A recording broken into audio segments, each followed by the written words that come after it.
గబ్బర్ సింగ్ దిలీప్ టండన్ చేశాడు నైజాం. ఆయనకి నష్టం వచ్చింది అంటున్నాడు. ఎంత షేర్ గ్యారెంటీలు వచ్చాయి? ఏమైనా అకౌంట్స్ చూపించారా? అసలు అకౌంట్స్ షేర్ గ్యారెంటీలు ఎంత వచ్చాయి? ఏవైనా సరే అకౌంట్స్ చూపించి ఇంత నష్టం వచ్చింది. ఆయన ఇంకోటి కాటన్ రాయుడు ఇమ్మంటున్నారు. మరి ఇదే దిలీప్ టండన్ దగ్గర నేను లింగా సినిమా నన్ను కొనిపించి 3,60,00,000 ఒకటే పేమెంట్ ఇచ్చాను. నాకు 70 లక్షలు వచ్చి మొత్తం పోయింది. మరి ఈయనే నాకు నోటీస్ పంపించాడు, దిలీప్ టండన్ గారే. క్లియర్గా వినాలండి. దిలీప్ టండన్ గారే ఒక నోటీస్ పంపించారు. కాంపిటీషన్ కమిషన్ ఆఫ్ ఇండియాకి వెళ్తారు, మీరు కానీ ఏమైనా మన నష్టపరిహారం అడిగారంటే అన్నాడు. అంటే అందరికీ నష్టం వస్తే మామూలు కామన్గా మీరు ఇందాక అన్నట్టు కాటన్ రైడ్ గారు ఎవరైనా ఇస్తే తీసుకుంటారు, దాన్ని అడగడం కూడా తప్పు అని చెప్పి నోటీస్ పంపించారు. మళ్ళీ ఆయన సినిమా కొనిపించాడు. ఆంధ్రప్రదేశ్లో హైయెస్ట్ రేటు కొనేది నేను, తక్కువ రేట్లు 70కి 80కి అమ్మాడు. మరి అలాంటి వ్యక్తి ఈరోజు 16 కోట్లు 8 కోట్లు పోయిందని చెప్పి అసోసియేషన్లో లెటర్ పెట్టడం ఎందాక కరెక్ట్ అండి? Is a blackmailing. Gabbar Singh ఎక్కడి నుంచి వచ్చిందని నష్టం? ఎలా నష్టం వచ్చిందండి? నష్టం వచ్చిందా? అంటే అమాయకంగా ఆయన ఏదో పవన్ కళ్యాణ్ గారు ఏంటంటే పాపం ఏదో సానుభూతితో ప్రతిదానికి ఇస్తుంటాడని చెప్పేసి, పెద్దానికి ఆయన ఏదో హెల్ప్ చేస్తుంటాడని చెప్పేసి ఆయన మీద రూమర్ చేయడం అనేది తప్పు, 100% తప్పు. గబ్బర్ సింగ్ చేసే ఎవరికి కూడా ₹1 ఇవ్వాల్సిన అవసరం లేదు. ఎవరికో నష్టం వచ్చి ఉంటుంది. అది నిజంగా కష్టాల్లో బాధల్లో ఉన్న వాళ్ళకి ఎవరికైనా ఉంటే ఆయన చూసి మంచి చెడు చేసిస్తాడు.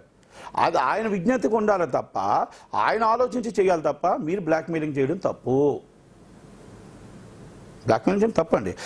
అది దాన్ని సపోర్ట్ సునీల్ గారు కానీ ఇంకొకరు కానీ ఎవరు, సుధాకర్ రెడ్డి గారు కానీ సినిమా ఇండస్ట్రీలో ఎవరు సపోర్ట్ చేసినా తప్పే. ఆ రోజు అత్తోరింటికి దారేది సినిమాకి రాత్రి కూర్చొని సినిమాని రిలీజ్ చేస్తే పవన్ కళ్యాణ్ గారు, మరి ఆయన డబ్బు రావాలని ఆఖరికి అసోసియేషన్కి రావాల్సిన పరిస్థితి వచ్చింది. మరి అంత పెద్ద హీరో సినిమాని రిలీజ్ చేసేటప్పుడు ఆలోచన, ఈ పెద్ద మనుషులకు అందరికీ ఆయన డబ్బు ఇప్పించాలని ఆలోచన లేదండి. సినిమా సూపర్ డూపర్ హిట్ అయితే ఆయన అప్పులు తీర్చుకున్నాడు, పవన్ కళ్యాణ్ గారికి డబ్బులు ఇవ్వలేదు. అంటే అది అడిగే ఆలోచన లేదా?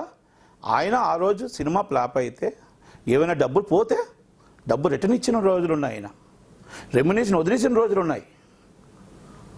ఈరోజు సినిమా హిట్ అండి. అది పవన్ కళ్యాణ్ సినిమా ఫ్లాప్ అని అంటానికి లేదు. ఇందాకలే మీకు చెప్పా, పవన్ కళ్యాణ్ సినిమా ఫ్లాప్ కాదు, హిట్. మీరు ఫ్లాప్ అని ఎలాగంటున్నారు వీళ్ళంతా?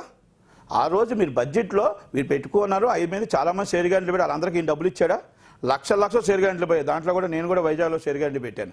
ఓకే, సినిమాలు వస్తుంటాయి పోతుంటాయి, అదే సినిమాల్లో నాకు లాభాలు వస్తాయి నష్టాలు వస్తాయి. దాన్ని అంటే ఏమంటానంటే దాన్ని చూసి అందరికీ ఒకవేళ నిజంగా ఇబ్బందులు ఉన్నాయి అంటే అది హీరో గారు ఏదైనా చూసి ఇస్తే ఇవ్వచ్చే తప్ప. నేను ఆయన దగ్గర సినిమా కొన్నానండి, గోపాల. ఆయన గొప్ప వ్యక్తి అంటే గోపాల సినిమా మేము తీసుకుంటే 1-2 సార్లు ఎలాగుంది కలెక్షన్స్ అడిగే వ్యక్తి. నష్టం వచ్చిందా లాభం వచ్చింది? నష్టం ఉందా? ఏం లేదు, నష్టమే లేదు కదా. మాకు నష్టం లేదండి, దాంట్లో 21 లక్షలు అంత మిగిలింది. అంటే అలాంటి వ్యక్తిని మనం 100% మనం అలాంటి హీరో అండి, ఉబెన్ హీరో, ఆయన మంచి హీరో. అలాంటి హీరోలు చాలామంది ఉన్నారు. అంటే మనం తప్పు సమాధానాలు ఇవ్వడం తప్పని అంటాను నేను. ఆయన ఎవరో ఆయన ఇన్ని సినిమాలు చేశాడండి, హిందీ సినిమాలు చేశాడు, తెలుగు సినిమాలు చేశాడు దిలీప్ టండన్ గారు. ఎంతోమందికి ఆయన డబ్బులు రిటర్న్ ఇప్పించాడు చెప్పానండి? పోయిన వాళ్ళందరికీ ఆయన ఎంతమంది రిటర్న్ ఇచ్చాడో నాకు చెప్పానండి? పవన్ కళ్యాణ్ గారు అడుగుతూ కానీ దానికి సునీల్ గారు కానీ సుధాకర్ రెడ్డి గారు కానీ ఎవరైనా సపోర్ట్ చేస్తే 100% తప్పు.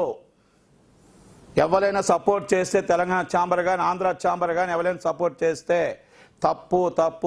పవన్ కళ్యాణ్ గారి సినిమా గబ్బర్ సింగ్ హిట్ 100%. ఈయన అకౌంట్లో చెప్పమని ఎన్ని కోట్లు షేర్ గ్యారెంటీలు వచ్చాయో, ఎంతమంది ఈరోజు మరి ఆయన అందరికీ రిటర్న్ డబ్బులు ఇచ్చాడా? ఎంతమంది రిటర్న్ ఇచ్చాడు చెప్పమనండి? డబ్బులు హీరోస్ ఇంటర్నేషనల్, అదే హీరోస్ ఇంటర్నేషనల్ సినిమా చేసింది, అదే సినిమా లింగా హీరోస్ ఇంటర్నేషనల్ సినిమా చేసింది, అదే హీరోస్ ఇంటర్నేషనల్ తరపున ఒక ఏజెంట్గా మీరు నాకు లెటర్ పంపించారు కాంపిటీషన్ కమిషన్ ఆఫ్ ఇండియాకి వేస్తానని. ఏమో పవన్ కళ్యాణ్ గారు వేయలేరా? అంటే competition commission of India Pawan Kalyan గారికి కానీ సప్తమణి కానీ తెలియదా? మీకే తెలుసా?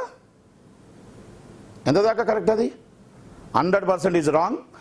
ఒకటి, ఎవరికైనా నిజంగా కొంతమందికి ఎవరికైనా జరిగితే అది పవన్ కళ్యాణ్ గారి దృష్టిలో ఉంటుంది, ఆయన చేస్తాడు తప్ప ఇది బ్లాక్మెయిలింగ్ చేస్తే వెనకడుగు వేసే వ్యక్తి కాదు, ఆలోచించే వ్యక్తి కూడా కాదు. అట్లాంటివి ఎవరైనా వస్తే